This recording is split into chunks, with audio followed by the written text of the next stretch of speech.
अभी तो वक्त है।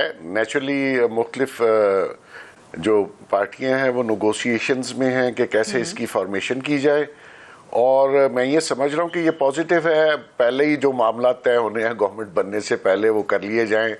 इसमें खाली गवर्नमेंट नहीं बनानी, मुख्तलिफ पार्टियों को नेचुरली हिस्सा वजन जुस्सा जो है वो देना पड़ेगा आपको, और मुख्तलिफ ओहदे हैं, कॉन्स्टिट्यूशनल पोस्टिंग्स भी हैं इसमें। तो मेरे ख्याल में एक पॉजिटिव साइड पे है। नेचुरली जो आगे फेडरल गवर्नमेंट के लिए चैलेंजेस हैं वो इतने आसान नहीं हैं। जो भी पीएम बनेगा नेचुरली उसको वो सारी चीज़ें फेस करनी पड़ेगी। सूबे तो बड़े रिलैक्स होते हैं।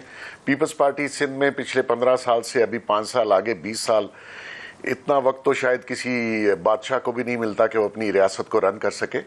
तो फेडरल गवर्नमेंट को लेने के लिए अगर नून लीग है, और मैं समझ रही हूँ कि जैसे शहबाज साहब का नाम चल रहा है, और हमारी इस्टेब्लिशमेंट जो है जो कि हमारे मुल्क की हवासती की जामिन है, और उनके वो भी उतने ही स्टेक होल्डर्स हैं जितने की पॉलिटिकल पार्टीज हैं।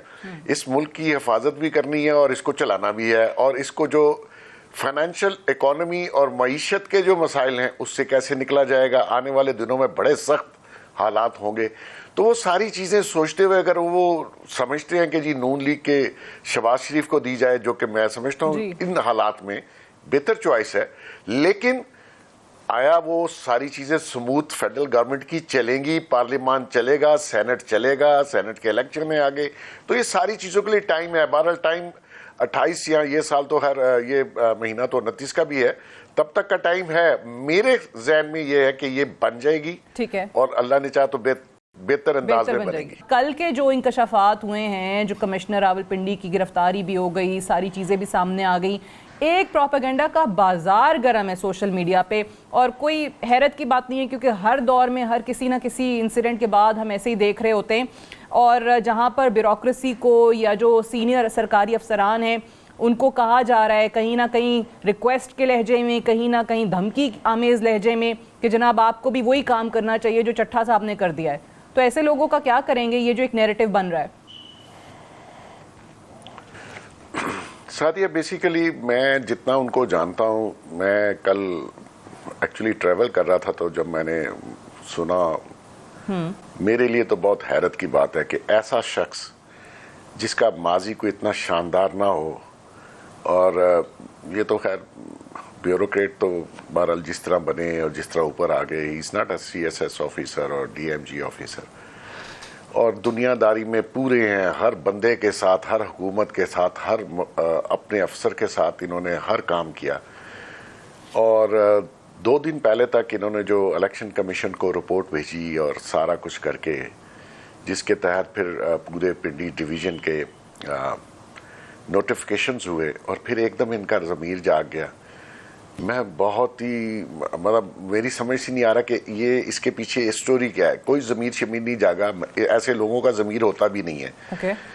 और इनसे एक बात पूछनी चाहिए थी कि आपने कहा कि जी मैंने ये सारे काम किए, तो 2 जो शख्सियात और 2 अदारों के हेड का इन्होंने नाम लिया। बच्चे को पता है कि उन दोनों का इलेक्शन के प्रैक्टिकल प्रोसेस में कोई हिस्सा नहीं होता।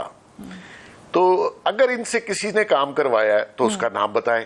खुद से कर लिया, खुद से कैसे कर लिया, फिर ज़मीर भी जाग गया। हालांकि इनके पास वो जो कह रहे थे ना, मैं फजर में उठा तो मैंने कहा खुदकुशी कर लूं, ऐसे लोग कभी खुदकुशी नहीं करते।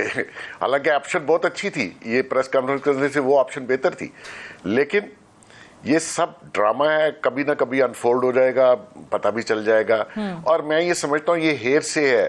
सादिया, इसमें मैं भी किसी पे इल्जाम लगा दूं तो मुझे उसको इल्जाम को प्रूफ भी तो करना है ना, कि आपने पूरे पिंडी डिवीजन को ही जो है वो सफाया कर दिया कि सारे ही आ रहे हुए हैं, और भाई वो जो सारे जीते हुए थे वो कौन थे? वो आपके रिश्तेदार थे। वहां तो किसी ने बात नहीं की। तो मकसद ये है कि जो भी स्टंट हुआ कल मेरी अकल से बाहर है, और इसमें कोई सब्सटेंस नहीं है।